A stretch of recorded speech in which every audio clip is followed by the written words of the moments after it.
wa leo unasema ya kwamba Mungu akufanyie au akupe haja ya moyo wako. Ndugu yangu, wakati unapitia shida fulani, karibu hapa kanisani.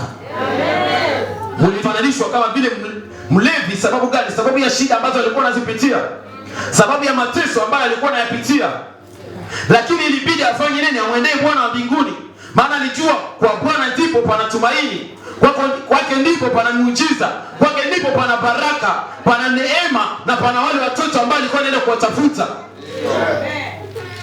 Ndugu yangu, wakati unapitia shida fulani, karibu hapa kanisani. Mulilie Mungu. Usifikiria kwamba tunakuja mahali hapa kuuza wala kununua. Hapana. Tunakuja kumwangalia yule ambaye aliyetupatia uzima, ambaye aliyetuamsha asubuhi, ambaye anayetuma kila leo na kila tunalala tunaamka. Bwana Yesu asifiwe. Maandiko yanatuonyesha ya kwamba Ana, wakati kuhani Eli anamuuliza, je, Ana utakunywa pombe mpaka wakati gani? Ana akamwambia, usinione mimi kijakazi wako kama mtu asiyefaa. Mimi sikunywi pombe au silewe, lakini nafananishwa mlevi sababu ya shida. Nafananishwa mlevi sababu ya mateso. Nafananishwa mlevi sababu ya shida ninazozipitia. Lakini moyo wangu na umimina mbele za Bwana, kama vile sisi tuko mahali hapa tunakuja kumimina mioyo yetu mbele za Bwana. Tukuja kucheza mahali hapa, tunakuja kumimina roho zetu mbele za Bwana ili tuangalie kile ambacho Bwana angefanya kwa ajili ya maisha yetu, kwa ajili ya watoto wetu, kwa ajili ya kazi zetu, kwa ajili ya biashara ambayo tunaifanya. Tunakuja mahali hapa tukuje kucheza, pana. Wakati unafika hapo, usijifanye mnyonge hapa. Sisi kanisani kwetu kipindi cha kusifu na kuabudu, sisi ni kipindi kizuri, yani utajikuta viti vyote vinaenda kwanza kando. Mchezee kwanza Bwana wa mbinguni. Na mtumishi wa Mungu akatuambia kwamba wewe ujue ya kwamba hii jasho ambayo inakutoka kipindi unamchezea Mungu inasafisha mwili, inaondoa magonjwa, inaondoa kila hali yote ngumu ambayo shetani aliweka kwako. Hata kama ulikuwa mgonjwa, kipindi unafika mahali hapo kimchezea tu Bwana wa mbinguni, utajikuta mwili yani unatembea kama vile mtoto wa mfalme. Bwana Yesu asifiwe. Bwana Yesu asifiwe. Sasa hapa maandiko yanatuonyesha kwamba wakati kuhani Eli anamuuliza ya kwamba, je, Ana utakunywa pombe mpaka wakati gani? Ana akamjibu akimwambia ya kwamba mimi siko mlevi, lakini shida ninazozipitia zinakuwa ni ngumu sana. Mateso ninayopitia ni magumu, lakini roho yangu naimimina mbele za Bwana. Sasa wakati ndipo hapa somo letu lipo. Wakati kuhani yeye alisikia hivyo, akamwambia, enenda na Bwana Mungu wa Israeli akutendee namna jinsi unavyomwomba. Na wewe nakutakia Bwana mbinguni akutendee namna jinsi unavyomwomba. Mungu tunayekuja kumuona hapa kila Jumapili afanye jambo la muhimu sana katika maisha yako, abadilishe maisha yako, abadilishe kazi yako, akuinue katika kazi, katika biashara, mahali popote unapofanyizia kazi. Bwana mbinguni akutendee muujiza, akutendee ishara. Sasa maandiko yanatuonyesha kwamba wakati kuhani Eli anamjibu Ana hivyo, anamwambia lile neno la kumjenga, maandiko yanatuonyesha kwamba Ana hakuwa tena na uso tena wa kukunja mapana. Hakuwa tena na uso, yani uso wake haukasirika tena, hapana. Maana ni mtu ambaye alikuwa anajua, ni mtu wa imani. Utaelewa ya kwamba wakati kuhani wako au baba mchungaji anakuambia jambo fulani, jitahidi sana uwe na imani. Bwana Yesu asifiwe. Inabidi kutii na kutembea namna jinsi anavyokuagiza. Tembea namna jinsi anavyokuagiza. Katika mafundisho ambayo tulikuwa nayo hapa, walituonesha habari za kutii. Katika kutii mnakuja baraka nyingi. Wakati unamtii Bwana wa mbinguni, unatembea katika nyayo zake, unatembea katika mapenzi yake, unatembea namna gisi alivyokuagiza. Sikwambia ufanye hiki wewe uende ukafanye kitu ambacho hakiwezekani, hapana. Tembea katika mausia yake, tembea katika neno lake, Bwana atapata kutendea. Na kama Mungu alituwekea hii madhabahu akamweka baba mchungaji, utaelewa kwamba kuhani Eli pale Mungu alikuwa tena hayupo naye, alikuwa kama vile anaenda kando kidogo naye. Sababu gani?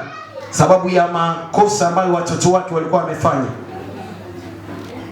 Sasa maandiko yanatuonyesha ya kwamba Hana uso wake ukafurahi, yani akafurahi.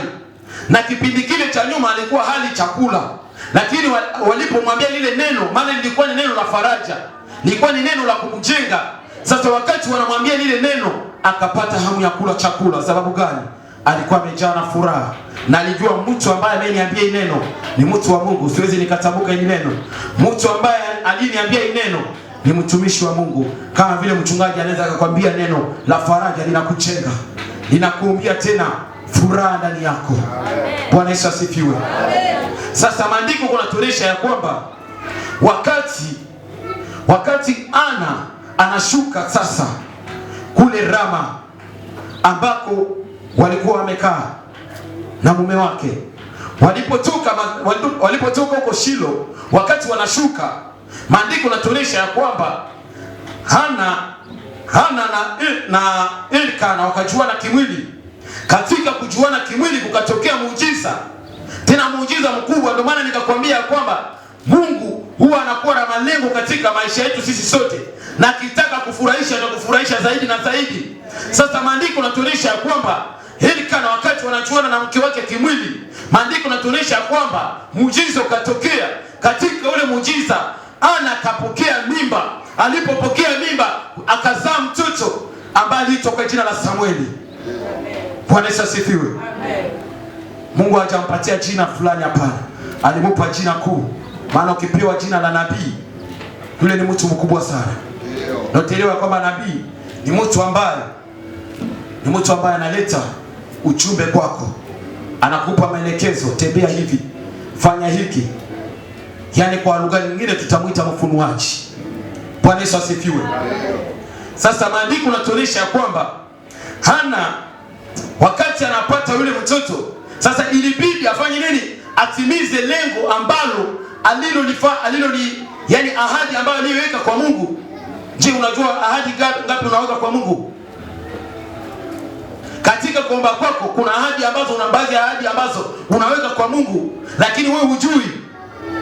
Unamwambia Mungu nifanyizie hivi, kinifanyizia hivi, nakufanyizia na mimi hivi.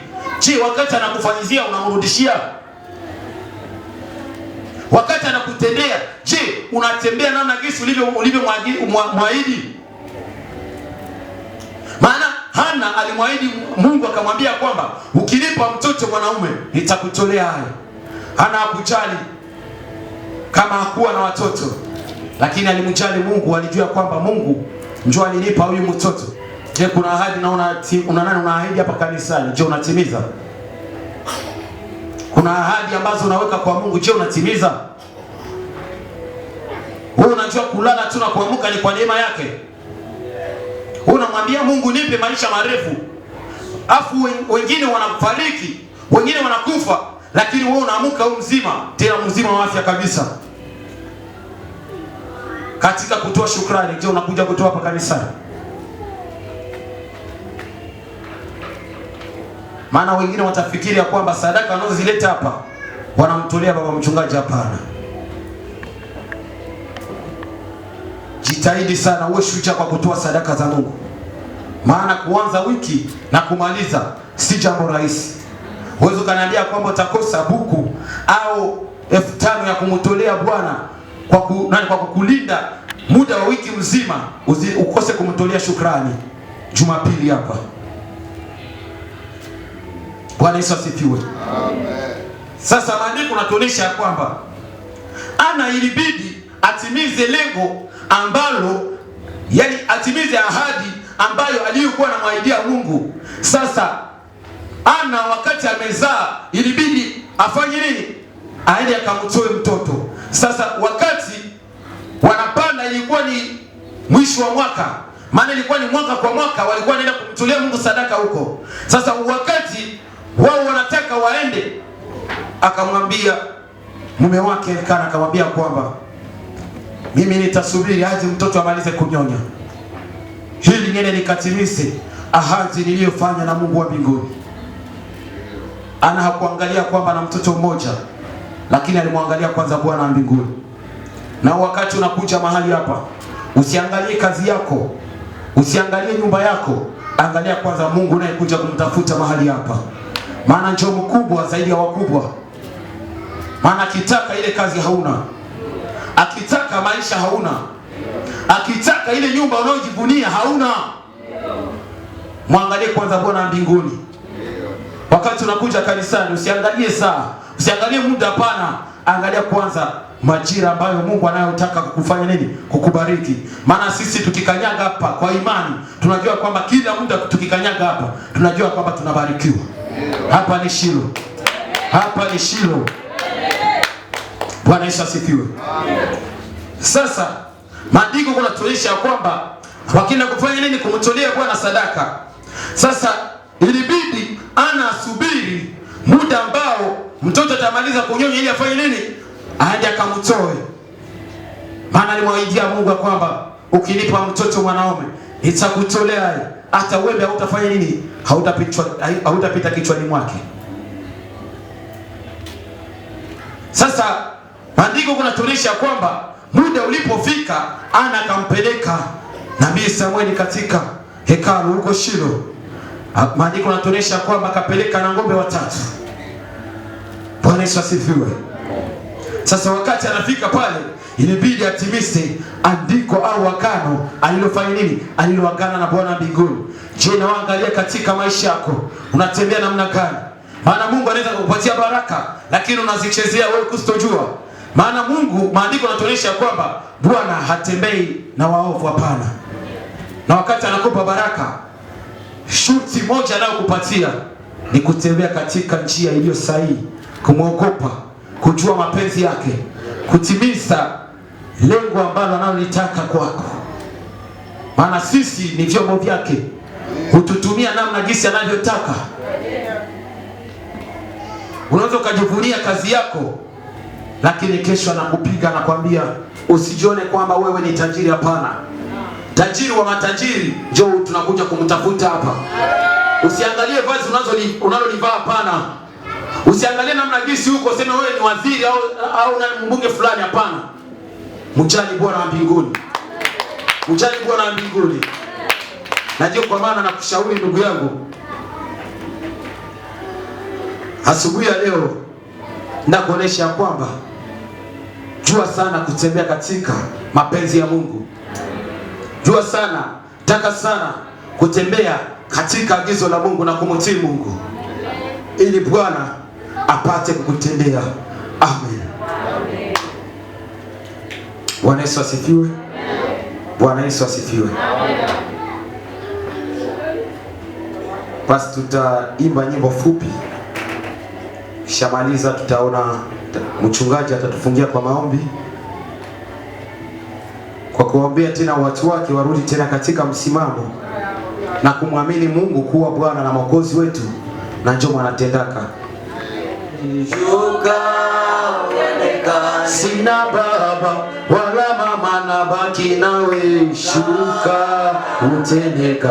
Sina baba wala mama, nabaki nawe, shuka utendeka. Sina baba wala utende kazi, shuka utendeka. Mchungaji. Haleluya. Bwana akupe sawasawa na utajiri wake. Mungu akupe sawasawa na haja yako.